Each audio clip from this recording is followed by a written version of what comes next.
एनटीएचं काही दिवसांपूर्वी ट्विट आलं होतं की प्रत्येक विद्यार्थ्याचं सेंटरवर बायोमेट्रिक होणार.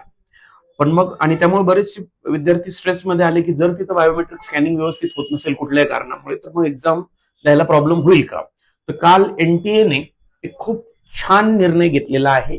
एक नवीन ट्विट आलं ज्यामध्ये त्यांनी असं सांगितलं विद्यार्थ्यांना की कुठल्याही टेक्निकल इश्यूमुळे किंवा एखाद्या मेडिकल कंडिशनमुळे किंवा इतर कुठल्याही कारणामुळे जर तुमचे बायोमेट्रिक व्यवस्थित होत नसेल तिथे तर किंवा स्कॅनिंग होत नसेल किंवा त्याचं कन्फर्मेशन येत नसेल तरीही तिथं मॅन्युअल तुमचं आयडेंटिटी कन्फर्म केलं जाईल तुमच्या व्हॅलिड डॉक्युमेंटवरनं, जसं की आधार असेल किंवा पॅन असेल.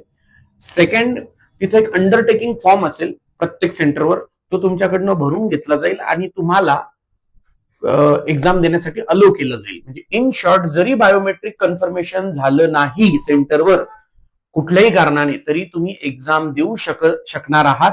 आणि तिथं गेल्यानंतर काय करायचं ते एक्झामच्या ऑथॉरिटीज तुम्हाला गाईड करतील. सो पॅनिक होण्याची आता गरज नाहीये. छानपैकी रिव्हिजन करा आणि व्यवस्थित पेपरला सामोरं जा. थँक्यू.